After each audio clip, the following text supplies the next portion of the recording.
onto our program. Today's speaker is ELLIE WESTMAN CHIN, who was named President and CEO of Destination Madison in 2021. Prior to coming to Madison, she was President and CEO of Visit Franklin in Tennessee, where she was named the 2018 Greater Nashville Hospitality Association Woman in Hospitality and Tourism Leader of the Year. She previously worked for Empire Force Events in New York City and started her career assisting with the creation of the Nashville Sports Council for the Nashville Convention and Visitors Corporation. In that role, she supported the city's efforts to attract the NFL and NHL to Nashville. The title of Ellie's presentation today is From Ironman to Top Chef, 50 Years of Destination Madison Impact.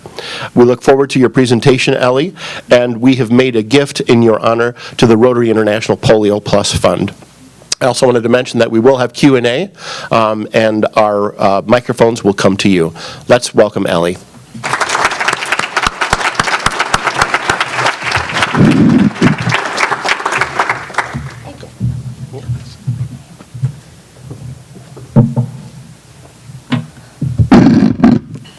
That's a very interesting introduction, that microphone. So, good afternoon. Thank you for inviting me to share Destination Madison's story. As Charles mentioned, we have been celebrating all year our 50th anniversary by sharing stories and different memories and actually going through a lot of files to find, where did we start 50 years ago?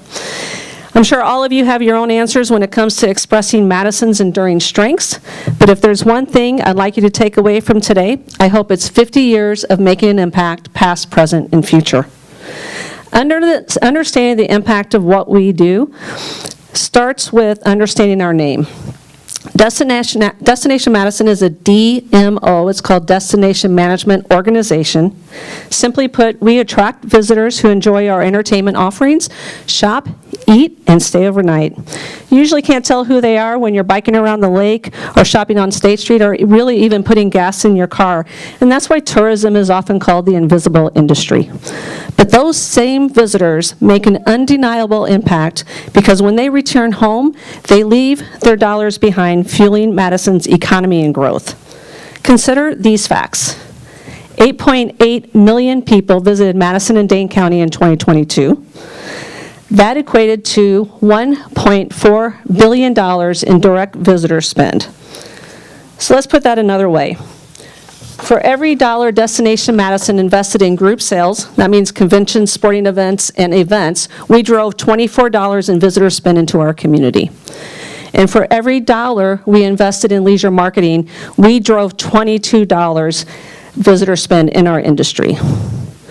There are 400 DMOs like Destination Madison across the country, and they're called all sorts of things like Visit Anchorage, Choose Chicago, Florida Space Coast. 50 years ago, we started as the Greater Madison Convention and Visitors Bureau when we received our first funding from the city of Madison. In 1983, we launched Taste of Madison, and then the Madison Marathon in 1994, both which have become Madison institutions under the leadership of Madison Festivals, Inc. Our collaboration with community leaders led to the opening of Monona Terrace, followed by the addition of the New Holland Pavilions and the Expo Hall expansion at the Lion Energy Center. And this changed the game for Madison. We knew we could make an even bigger impact bringing national and international conventions and events here.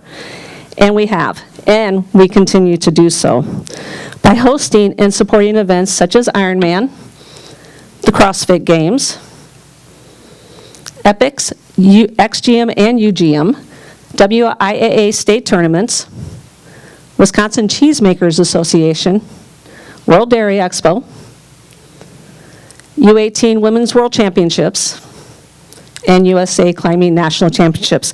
That's just to name a few. And while we're always working on drawing visitors from afar, we will never forget about the local community that makes Madison so memorable. In 2018, we brought 85 Bucky statues to the streets of Dane County as part of Bucky on Parade, an incredible intersection of visitor and local pride that raised more than $1 million for local charities.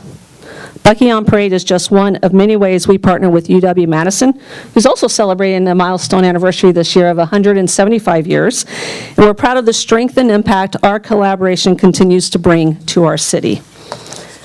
In 2019, we rebranded as Destination Madison, reflecting our holistic approach to attracting both leisure and convention, sports, and events. Today, we share Madison's diverse stories far and wide, from international meeting planners to road trippers, to locals who host out-of-town visitors and friends. We're even piloting a program right now to attract visitors from our direct flight markets, such as New York City and Denver. In short, our mission is to inspire a love for Madison with every visitor we welcome, and we do that by making connections. For starters, we partner with more than 800 businesses that bring Madison's vibe and hardworking hospitality philosophy to life. So visitors have a choice of where to stay, whether they favor proximity, luxury, or sustainability. Our restaurants, the sheer volume is impressive, but it's what's happening behind the scenes that's helping us win the food scene time and again. The mashup of our ag heritage and a highly collaborative culinary culture means visitors always find something amazing on our menus. And there's so much more to explore, from theaters to bakeries and galleries to distilleries. Together, we create the locally owned, sustainable quality of life that visitors and residents alike love about Madison. A good percentage of our partners are sole business owners or have a small staff, such as Lucy's Passion Flowers and Gifts. So we serve as their voice and at times their marketing arm too. Another way we create connections is through advocacy, representing the hospitality industry and the voice of the visitor in support of community projects. A couple of highlights from 2023 include supporting the new wing at Dane County Regional Airport. More flights mean we can bring in more visitors. Or the Lake Monona Waterfront Design Challenge, which potentially expands Monona Terrace and its meeting capacity, plus all the things that visitors and residents are going to be able to do on the lake too.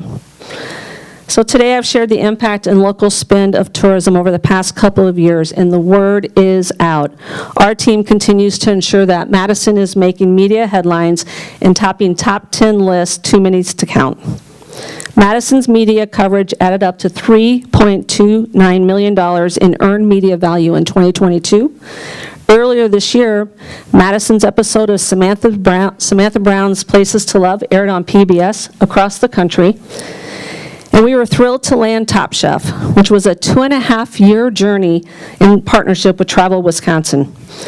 When Top Chef announced that the 21st season would be filming in Wisconsin, the media exposure was tremendous. That was just the announcement. Having this top-rated show feature Madison and other locations across the state will showcase the magic of Madison to potential visitors from New York City to San Francisco. I personally cannot wait till the 21st season airs and we get that exposure. So this level of media interest means we're putting Madison on the map as a must-see city, and we're going to keep it that way, which means we never stop moving forward. I always like to pause on this because that little M cracks me up, but it's a personal preference. We are on track to hit our 2023 goal of $1.6 billion in direct visitor spending through these key pillars of our strategic plan: brand awareness and visitor conversion, direct room nights from conventions, sports, and events, community partnerships and advocacy, and supporting regional development. This past year, the Destination Madison team participated in DEI training, and each of these KPIs on the screen include DEI metrics to ensure we are sharing all of Madison's diverse stories and experiences. So our next ambitious goal is to reach $2 billion in direct visitor spending by the end of 2025, and when we do that, that will be a 43% increase over pre-pandemic spending. And we are all in on a concept in our industry called community shared value, where we take a leadership role as developers of our destination. So we'll make sure that we're at the table for conversations like, do we need to expand our facilities or build new venues? Should we advocate for Amtrak or work to secure more direct flights? I'm pretty sure everybody in the room is like, yeah, let's do that one, right? As quality of place stewards, we accept the responsibility of making Madison a place people want to live and visit, not just trying to put heads in beds. So we're much more integrated in city and county conversations than you might expect. These will be incredible accomplishments for our local economy, but there's more behind the scenes work I want to shine a spotlight on that's directly supporting our community. Through the Destination Madison Foundation and throughout the last 10 years, our Madison Area Sports Commission Youth Grant has awarded more than $450,000 to over 200 organizations that serve underrepresented youth. We are incredibly proud of our efforts to connect children to sports activities and inspire healthy lifestyles. So I don't know about you, but personally, we all think that is a cause for celebration. And in that spirit, I'd like to invite you to attend our 50th anniversary event and the Destination Madison Awards at the Sylvie on November 29th. It's going to be a night that honors everyone from up-and-coming chefs to your favorite bartender to the best housekeepers. Really, the unsung heroes behind the scenes that make our city so special. It's a celebration of our destination, it's the work that we do, but also you, for helping us keep Madison at the top of the first and best lists again and again. There is going to be a QR code that ends up on the screen here in just a little bit, and you can go ahead and register right now, so feel free to do that. 100% of the proceeds from this event will go to the Destination Madison Foundation, which will fuel events and destination development for years to come. And by the way, we're accepting nominations for the Destination Madison Awards. So if you have someone you'd like to nominate, you can submit a nomination on visitmadison.com, search for This Is 50, click on the form, and make your submission. So before I wrap up, I want to give a huge thank you and shout out to our esteemed and engaged Board of Directors. As a 501c6 organization, we report into this 25-member board of experienced community leaders whose guidance is invaluable as we keep moving our destination forward. And last, but certainly not least, I want to thank the team at Destination Madison. Many of them are here with me today. Thank you guys for attending. We are representing Madison on a national stage through many boards and organizations. Every day, we are brand champions, finance wizards, destination builders, and hardworking salespeople. And those salespeople will attend over 30 trade shows this year to promote Madison as the premier destination for meetings and sports. None of this success would be possible without this team's passion and persistence. I like to tell young people whenever they're thinking about their careers, whether they love HR or customer service, marketing, sales, or finance, tourism is one of the most fun and rewarding industries to build a career. Now, I already asked you to come to our event, but I'm going to ask you for a couple other things because that's what I do if you know me well. First of all, follow us on social media. These are all the channels that we're on. You can find us at Destination Madison. And consider bringing your meeting home. So if you attend your industry's annual conference, work with us to bring that conference to Madison. Thank you. Thank you for your time. Thank you for your enthusiasm. Thank you for welcoming our visitors. We are told over and over we have one of the friendliest communities people have ever been to. I always tell people, if you're on a street corner and you look confused, probably about 10 different people are going to ask if you need directions. So thank you, because our visitors feel it. They go home, they tell people, and guess what? More people come here. And thank you for helping us celebrate our 50 years of impact.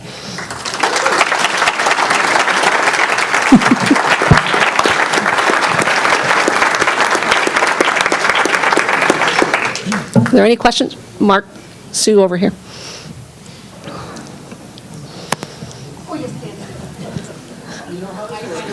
Yes.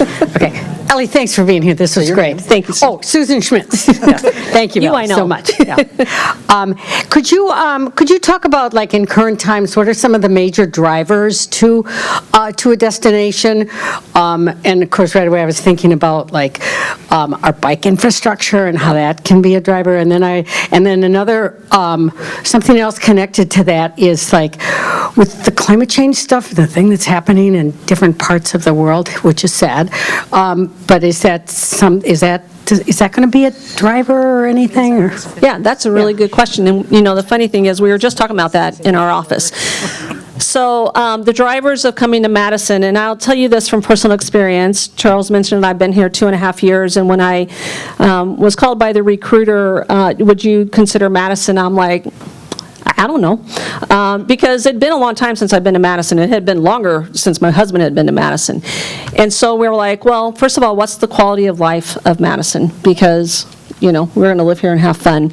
And what's important to us is culture, theater, live music, the Wisconsin Book Festival, which I'm like humongous fan of. Restaurants, we want really great, not chain restaurants.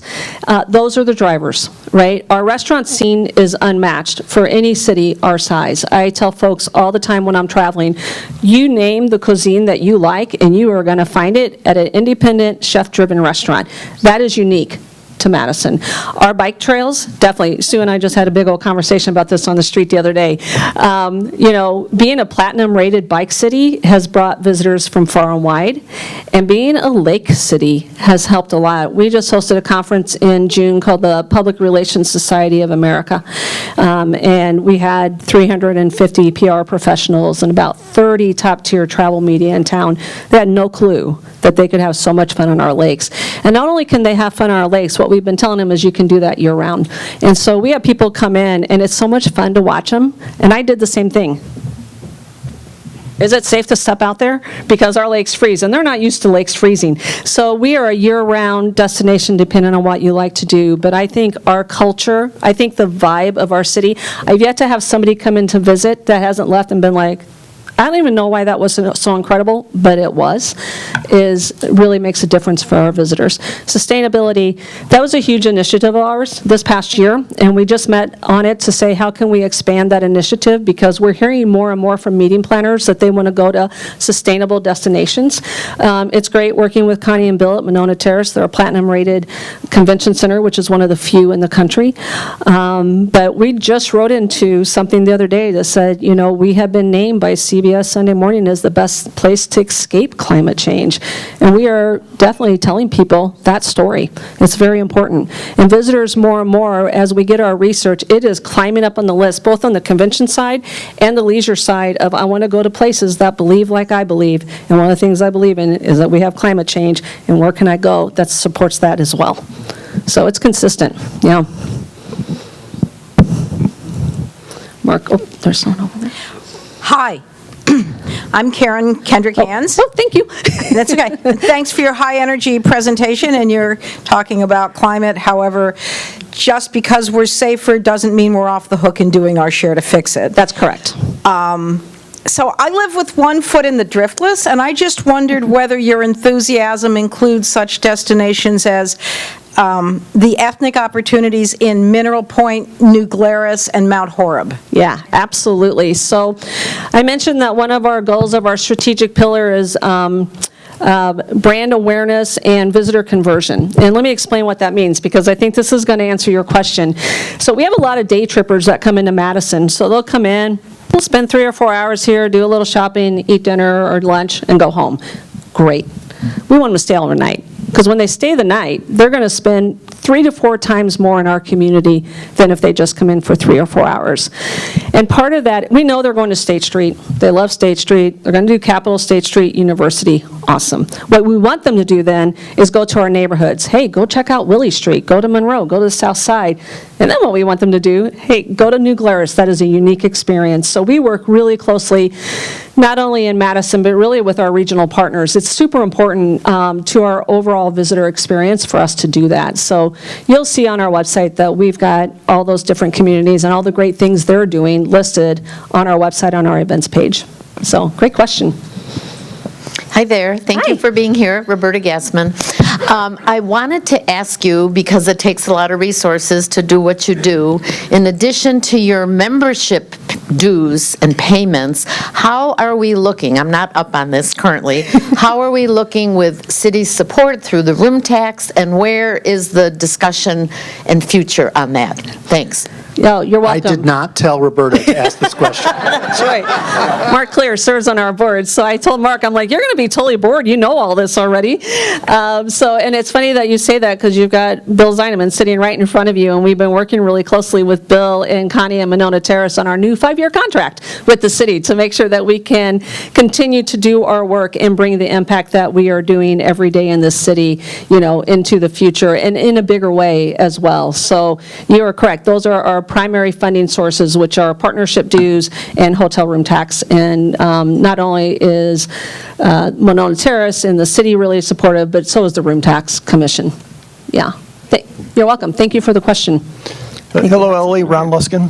Hey, Rob. How are you today? I'm good. How are you? Nice to see you. Follow-up question to Roberta. You already talked about how you're funded. Obviously, it takes a lot of resources to keep our city and our county as vibrant as it is. You talked about 8 million visitors and looking to achieve $2 billion in revenue. So I'm wondering, do you think it's advisable for Dane County or the city of Madison to try to get permission from the state legislature to enact a sales tax of a small amount so that we have the resources to continue to make our city a beautiful place? You're talking a little bit above my head right there, because I'm still trying to understand, sales tax. It's done here very, very differently than it was done in Tennessee, primarily because Tennessee doesn't have an income tax, so the cities survive on sales tax. Anything that's going to help our city and our county continue to grow and expand our services, I'm all in favor of. I think that's great. One thing I want to point out, our goal is to hit $2 billion in visitor spending. So if you look at room tax collections, there's a big bucket of room tax collections. Let's say that's, $1 million. It's way more than this, but let's say it's $1 million for easy math. 30% of that goes directly to the city for their general fund. That's really important because I believe that tourism should support what the city is doing and how, whatever projects that they have. So, one way we're trying to help with that is to get that number to $2 billion, because that 30% then from room tax collections will grow for the city's fund as well. All right, so another right here in the middle. You get to hold it, sir. You want to hold my hand? Yes. My wife and I are relatively new to the city. Oh, welcome. And thank you. And You're to sort of support what you said, but there is actually a question. We've been shocked by how good the food scene is here, and the theater scene. We're theater people, and we're those cynical East Coast people from Washington and New York. But here's the question. I'm curious about the level of work and cooperation that goes on with the university, because the university over the last 20 years has clearly excelled in building research and things like that. But frankly, I looked at their theater offerings. I was kind of surprised, and not in a positive way. And there's no cooking school, and so forth and so on. So what do you do in general or specifically with universities to sort of institutionalize things that they are doing that in turn would attract people here? Yeah, very good question. Right now, I would say the biggest way we're working with university is in their departments that are bringing visitors in already. So alumni weekend or grandparents weekend or Badgers football weekends. And of course, we do a lot of work with athletics because of the work that we do in sports. So our work primarily right now is through how can we help serve their visitors to make sure their visitors are getting what they need when they get in town. Having been here for only 2.5 years, I'm not really sure if the team has ever had further discussions about a culinary, cooking class or theater and things like that. So I'd have to do some research on that and get back to you. Yeah, good question though. Hi there, I'm Lynn Sexton. Hi, Lynn. I'm going to piggyback a little bit on that question. So as you were talking about some of the key things that draw people like State Street and other, the lakes, talk a little bit about the interface that you have with DMI or Clean Lakes, because we need a vibrant State Street in order to continue to attract. We need clean lakes that people actually want to jump into. So can you just talk about the interface between some of those kinds of organizations? Yeah, I probably speak to Jason Ilstrup about every other day, different things that we're working on together. And James and I just talked right when I walked in the room about some of the projects we're working on. That collaboration with community leaders is really unique to Madison, and I know that other cities haven't experienced that as deeply as here. And when you look at Jason, or with James, or with Jason Fields with MadRep, or Zach Brandon with the Chamber, or Bob Sorge with Community Foundation, we consistently meet and discuss different ways. Not only can we support each other's organizations, but other things that we can do to support in the city. So I would say that it's integral to our success. Yeah. Hi, Jen Savino. Thanks for being here today. Thank you. I have a question about Airbnb. Yes. In terms of, does that hurt us or help us? So here's my theory on Airbnbs. I wasn't a big fan when they first started, I'll just tell you that, because they weren't paying room tax. And I was in Atlanta when they first started at the Atlanta Convention and Visitors Bureau, and we met with them, and they're like, well, we do different things. I'm like, how do you do different things? You're putting somebody in a bed overnight. That's the same thing. I mean, really, it's kind of simple, right? So Madison, actually, if you are going to be Airbnb in Madison, you have to pay the room tax. And I think there's opportunities for us to work with Airbnb. San Francisco was the very first city that said we're going to figure out how to work with Airbnb. So when you look, when our city is super full, like when XGM is in town or when Badgers football is in town, Airbnbs can actually help us bring more visitors in, right? Because that's extra places that we could have people stay. And as long as they're paying that room tax and, doing what they need to do legally from that perspective, then I support them. So that's how I feel about now. But you would have asked me 10 years ago, I'd have been like, I don't like them. Uh-oh. Hello. Oh, over here. Mike Engelberger. I'm like a tennis Dane match. County board member from representing the Stoughton area. Thanks for your presentation.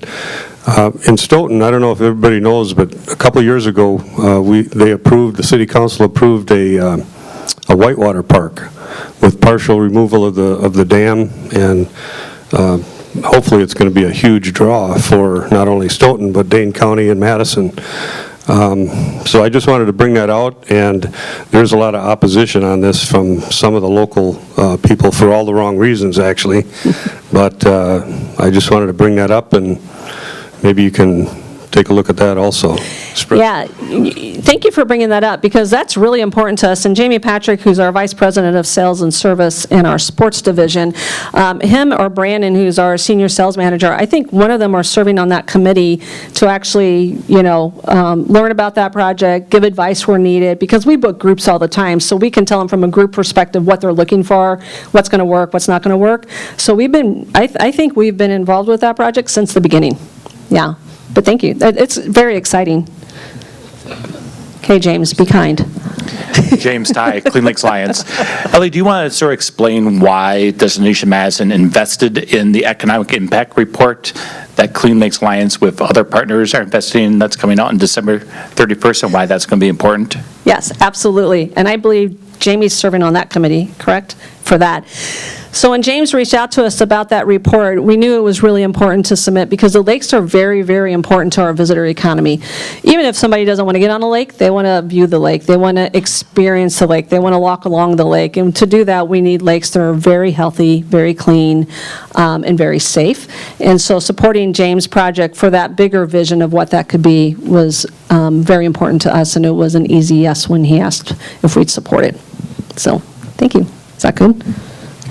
Stand up as you wish. Hi, I'm Jeannie Engelhardt, and I'm a recent transplant as well from Grand Rapids, Michigan, and I was on the Convention and Visitors Bureau Oh, board awesome. there. Welcome to Madison. But my question is, how do you decide who you are affiliated with and not? I'm assuming they pay membership fees to be promoted by you, but I had I don't know if it was a pleasure or not, but I had a 70-year-old friend who came to Madison. We went downtown because they said, oh, everybody says you have to see State Street, right? And we took a seat on State Street, and we're sitting there, and the waiter said, wow, you're in the perfect place to view this. And we said, well, what's going on? The naked bike ride. And so I didn't know if that was official or not, but we were like, we didn't know where to look, So, wherever you like. Wherever we like. So I didn't know if that was official, but I'm naive enough to know that I don't know anything about your organization, but it actually attracted a lot of people. Yes, it does. Yes, it does. Do we have that on our events calendar, the Naked Bike Ride? We do. Yeah, we do. No one asked You know- me why it's legal.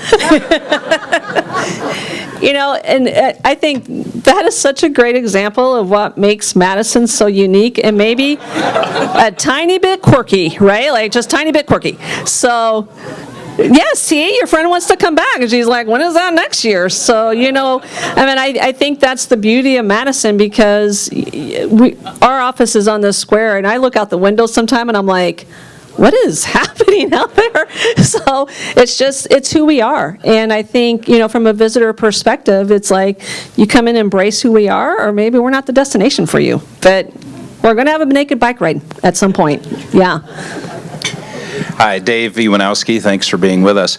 One of the graphics that you showed talked about visiting, staying, living in Madison, and I'm wondering what your organization does to make sure that if people move here, that we've got housing for them and all the other infrastructure to support that, since obviously we're a fast-growing area in the state. So. Yeah, we are a very fast-growing area in the state and in the country, if you look at all the stats. You know, that's such an important thing for us is housing, because we've been asked over and over again in the past year to get more involved with recruiting. You know, our companies are like, you guys know the quality of life of Madison. We can talk about our company all day long, but how do we marry these things together? And then if they say yes, whomever that candidate is, how can we find them a home? I just experienced that myself when I moved here 2.5 years ago. And I see Adam is the executive director of the Lion Energy Center. He moved in about a year ago, and he's like, I just had to take the house I could find, like, because there wasn't a lot of options. So, you know, we have a lot of conversations around this. I wouldn't say it's our area of expertise by any means.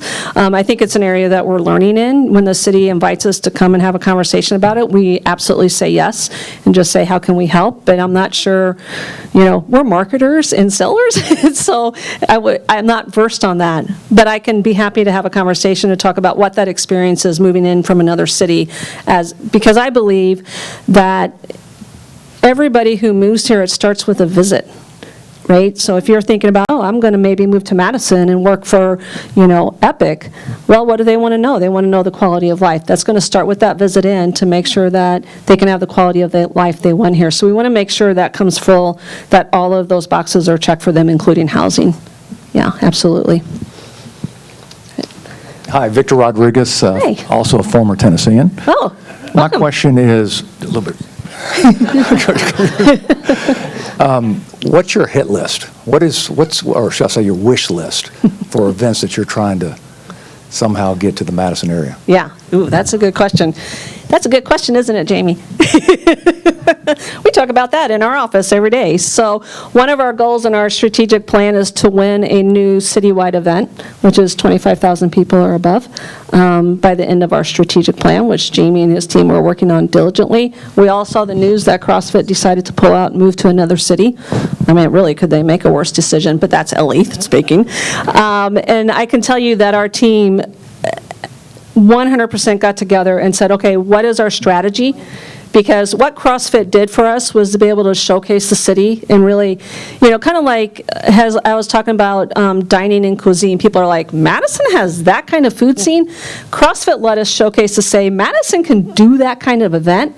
This past weekend, we hosted Ironman, there was a sailing regatta, we had a soccer tournament, and there was the quilt show.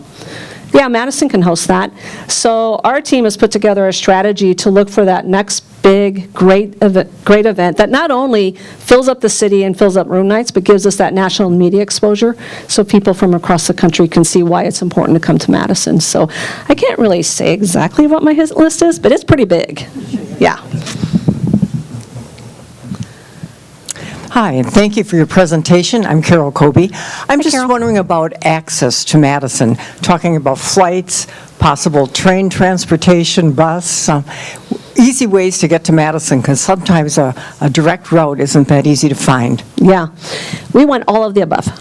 So this is one of those things that I call Jason about every other day. Number one complaint we get from meeting planners is it's not easy to fly to Madison. I mean, it just is.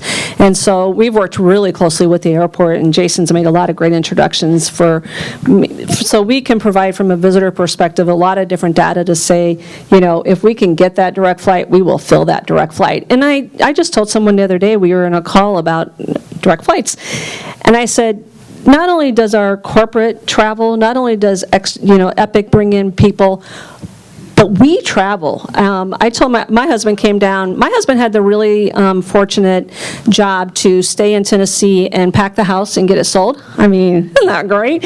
I came on up. And about 3 months after I got here, he goes, tell me about Madison. And I said, let me tell you about the people I've been meeting with in Madison. They're highly intelligent, and they travel all over the world. Because everybody I had a conversation with, oh, I just went to Africa, and I just went here, and I just went there. So I'm like, we can't discount the fact of what Madisonians do and the air flight we need because of our lifestyle. So I think it's a combination of all those things to make sure that we can get people here, that we can get home, that we can get to where we're going to. So, you know, an Amtrak would be amazing. And having only been here 2.5 years, so about a year ago when the Amtrak news hit, I got so excited. And I'm like in the office going, oh my gosh, Amtrak, this is going to be great. And everybody's like, cool your jets, because let me tell you what happened 10 years ago. So I was like, okie dokie. But we have a lot of meetings. I've met with the mayor about this. Jason and I have met about this. We've met with the High Speed Rail Alliance. We've met with Amtrak and said, how can we build it where it could be a yes at the end and not a no? And that's what we're working on now. Super important. Yeah, it really is. Yeah, and I'll just tell you this, because this is kind of fun. Kate and I, Kate's our VP of Marketing and Brand Strategy, we have a meeting Sunday morning with 5 people that are traveling in from Australia, because there is a direct flight from Australia, from Auckland to Chicago. And they said, we've never promoted the Midwest. And we're going to show people how easy to do. Australians come in town come into the States for on average 19 days, and they'll visit 2 to 3 states. So they're going to start in Chicago, go to Milwaukee, come to Madison, hit Minneapolis.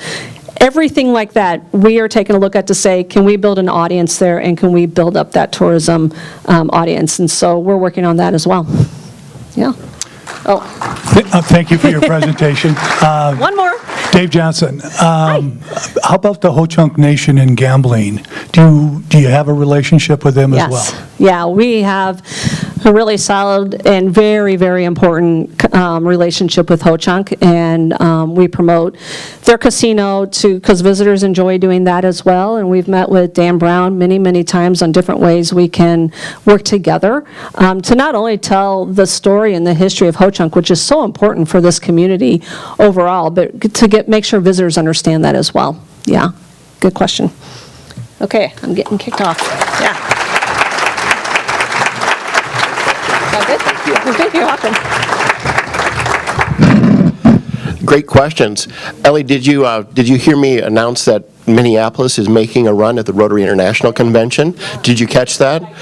Did you know that we are the 10th largest Rotary Club in the world here in Madison?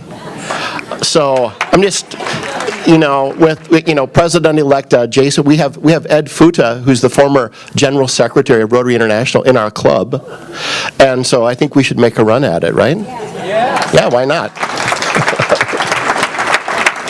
I think 30 to 50,000 Rotarians to Madison. I think that'd be a great idea. Okay, great. Thank you, Ellie, for speaking with us today. And thanks for everyone for attending. Next week, we will hear from Dr. Chantel Thomas and Dr. Todd Kemmerzelt, who will tell us about the therapeutic use of psychedelics for mental health and substance use disorders. So, not to be missed. Very interesting topic. And before we depart, let's stand and recite the Rotary 4-way test of the things we think, say, and do. Is it the truth? Is it fair to all concerned? Will it build goodwill and better friendships? Will it be beneficial to all concerned? We will see you next week. Have a good week, everyone. We're adjourned.